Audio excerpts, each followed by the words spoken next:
tanggal. Pada kesempatan kali ini, saya akan bercerita tentang legenda Batu Balah Batu Berangku yang merupakan cerita rakyat dari Kabupaten Sambas, Provinsi Kalimantan Barat. Pada zaman dahulu, terdapatlah sebuah batu besar yang bisa dikatakan ajaib oleh penduduk di daerah Sambas. Batu tersebut dikenal dengan nama Batu Balah Batu Berangku.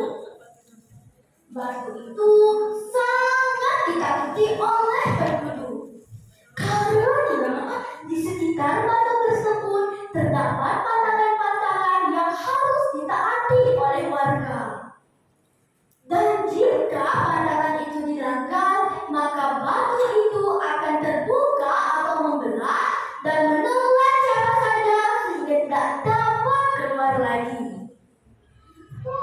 Jadi bagaimana ya ceritanya? Nah, dengarkan ya teman-teman. Oh ya. Di sebuah kampung yang bernama Pemangkat, yaitu di tempat batu ini berada, tak jauh dari batu itu terdapatlah sebuah rumah tua sederhana yang didiami oleh seorang janda bersama kedua anaknya. Janda tersebut bernama Mak Tanjung dan kedua anaknya bernama Melur dan Pekan. Mak Tanjung sering bersedih karena baru saja kehilangan seorang suami yang ia cintai. Kini ia harus merawat dan menghidupi kedua anaknya itu dengan serba kekurangan. Pada suatu hari, Mak Tanjung ingin sekali memakan telur ikan tembakul, yaitu ikan yang memiliki mata keluar seperti kodok.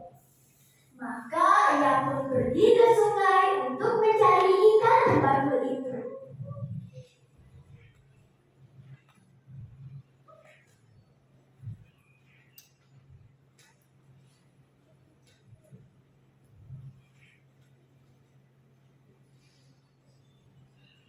Alhamdulillah, akhirnya tersampai juga untuk makan ikan tembakul ini.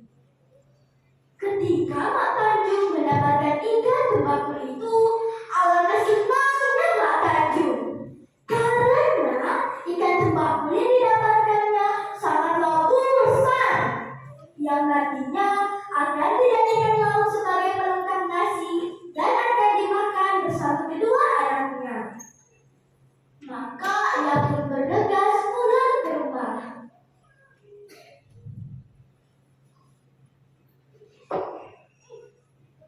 Wah, besarnya ikannya Pak Dapat! Teriak Pekan kegembiraan melihat ikan tembakul yang dibawa oleh Mak Tanjung.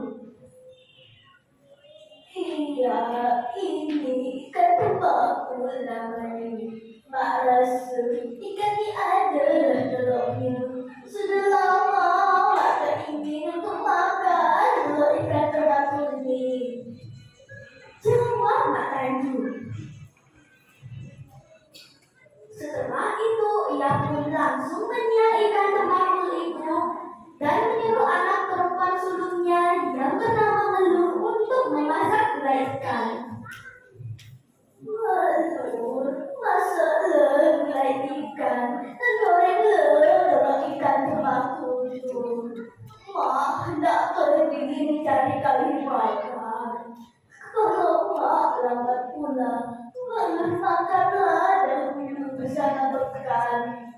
Tapi jangan lupa sisakan sedikit telur ikan tembakul itu untuk Emak, pesan Mak Tanjung kepada Melur. Seperti ibunya itu, Melur pun langsung melaksanakan amanah ibunya. Setelah ia memasak gulai ikan, ia pun menggoreng telur ikan tembakul itu. Dan setelah semuanya selesai, Melur pun menyisihkan sedikit telur ikan tembakul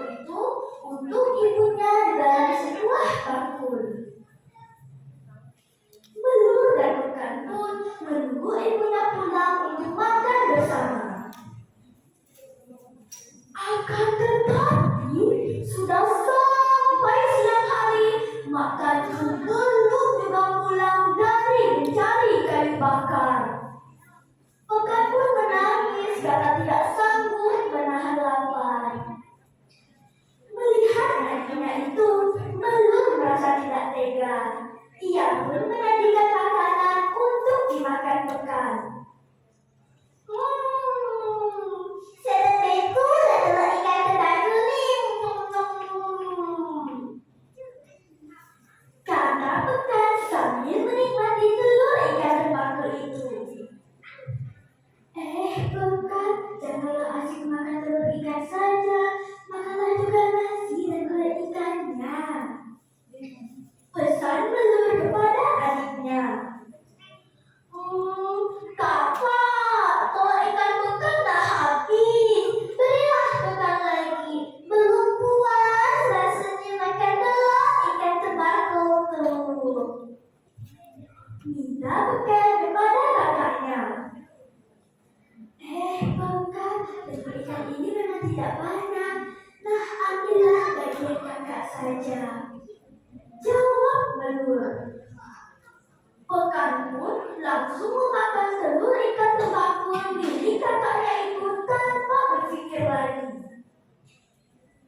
Namun teman-teman, setelah habis, Pekan kembali meminta telur ikan terbakar jatah ibunya itu sambil menangis. Melur pun berusaha membujuk adiknya. Akan tetapi, bujukan Melur malah membuat tangisan Pekan semakin nyaring. Tanpa memperdulikan perkataan kakaknya, Pekan pun langsung mengambil telur ikan terbakar itu dan memakannya sampai habis. Meskipun Melur sempat berteriak untuk mengingatkan Pekan. Tak lama kemudian, Mak Tanjung pun pulang dari mencari kayu bakar. Melihat ibunya itu, Melur pun bergegas menyajikan makanan untuk dimakan ibunya. Telur ikan terbakar tuh Melur. Tanya Mak Tanjung. Melur harus dimakan ke Mak. Tetapi Pekan telah menghabiskannya. Melur telah melarangnya. Tetapi jadi tiada sedikit pun lagi untuk emak, nak. Tanya Mak Tanjung. Melur pun tidak menjawab pertanyaan ibunya itu karena merasa serba salah. Ia sangat sedih melihat wajah ibunya yang begitu kecewa karena tidak dapat menikmati telur ikan terbakar itu. Mak sebenarnya sangat ingin makan telur ikan terbakar itu, tetapi ya sudahlah. Sesak rasanya hati Pak Tanjung melihat kelakuan anaknya itu. Ia pun lalu berjalan menuju ke hutan. Ia berpikir bahwa ia sudah tidak dikasihi lagi oleh anak-anaknya karena telah melukai hatinya. Tak jauh dari belakang Pak Tanjung, Melur dan Pekan pun berusaha mengejar ibu mereka.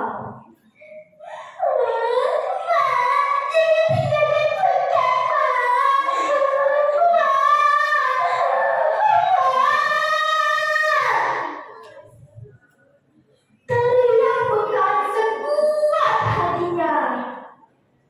Melur pun turut berteriak dan menangis. Jangan tinggalkan kami, Mak.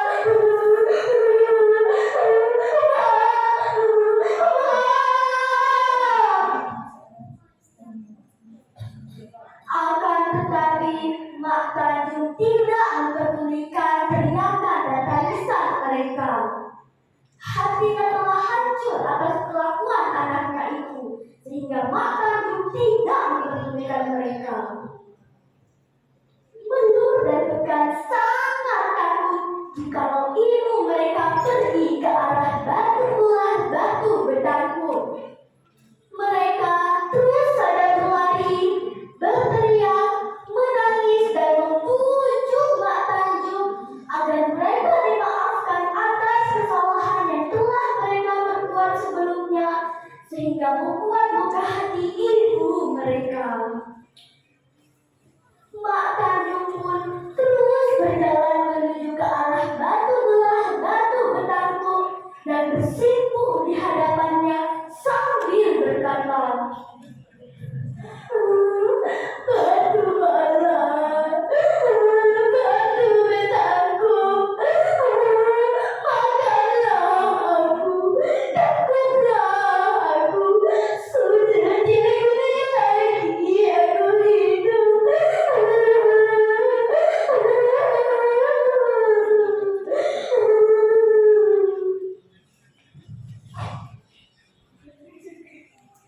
Tiba-tiba batu itu pun terbuka dan langsung menelan Mak Tanjung sampai habis. Melihat kejadian itu, Melur dan Bekan pun menangis sejadi-jadinya. Kedua kakak beradik itu memeluk batu itu sambil menangis.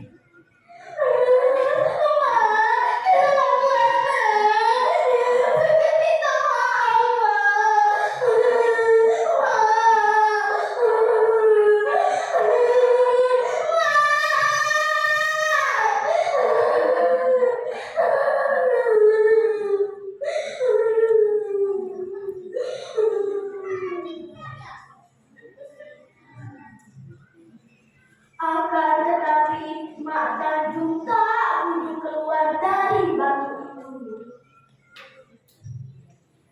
Dan untuk mengenang cerita ini juga,